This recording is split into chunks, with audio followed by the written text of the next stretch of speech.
what I've noticed from the Syria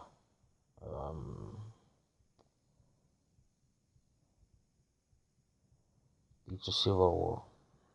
What I've noticed about it, how the extremists act and how the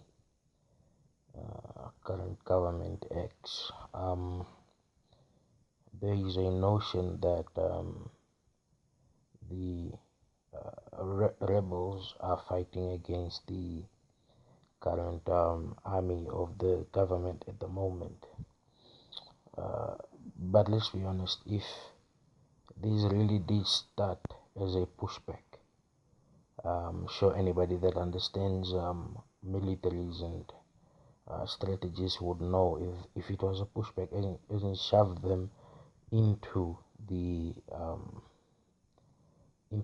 center of Syria, basically, where they would then say that they have conquered or they have won, but they've kind of met in the middle of a battleground. It's a bit further out. There are still people there hiding, people who can get out and get away. The lucky ones do, and they are the refugees that have fled Syria due to war. And let's be honest, most of it is, what would a parent think when their child has to grow up in such an environment? You want to protect your child, and what ways can you do to protect your children? You flee. Now, if the Syrian government is serious, and the question is, why haven't they brought the people to safety? Why haven't they approached the UN? Why haven't they extended their hand and asked for help, as opposed to help coming to them, or basically coming to them? The rebels,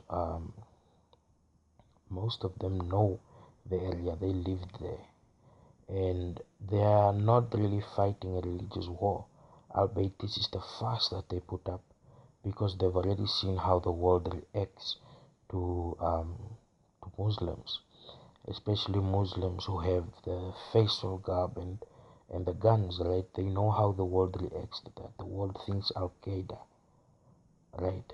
The world thinks 9/11, and now the world is thinking France. So that is actually very strategic for them to look the way they look, right? So they are not easy to identify from the general population, apart from when you see their full attire, right? So what they are doing is they're using the past against the present. When they're being attacked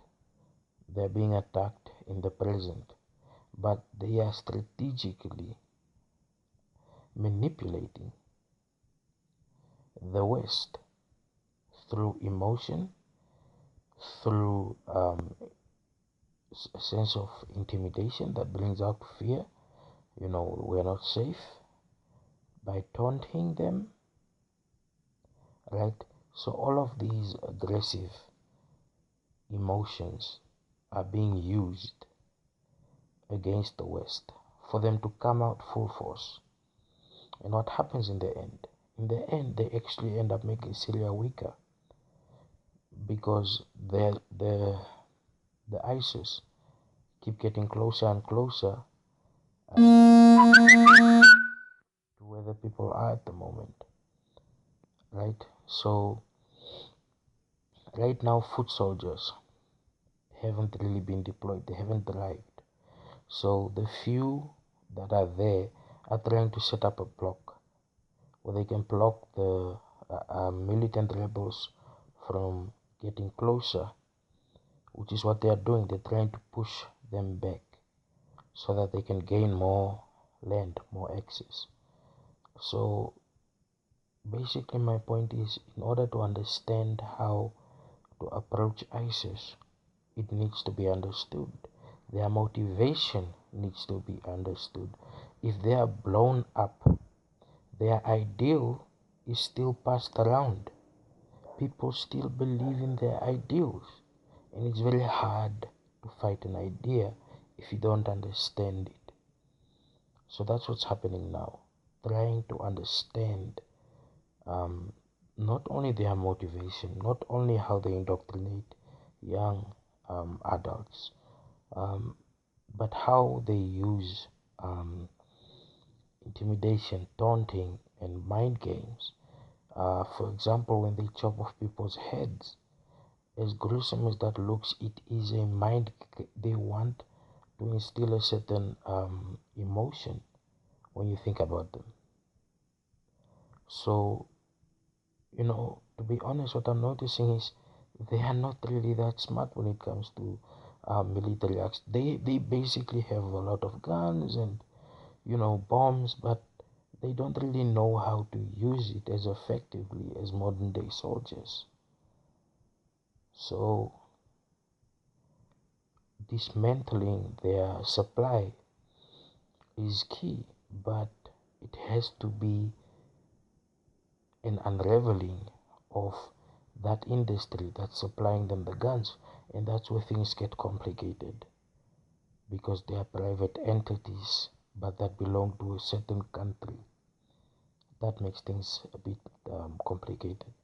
So I'm going to keep thinking about this approach of understanding them, understanding what motivates them, and how to sort of like deep brainwash some of them that are basically realizing now that they have made the wrong decision and they want to drop their weapons.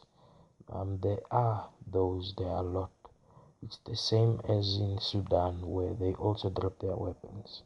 So I did a lot when it came to Boko Haram. I don't know if it was still used, but I'll still go back to Boko Haram because they are bigger, larger faction, much better funding than the ISIS, and they are also bigger. So yeah, I'll look into ISIS in my own approach when I finally understand with absolute clarity as a fact that this is the way this is, and the same for Boko Haram. And yeah, that's it.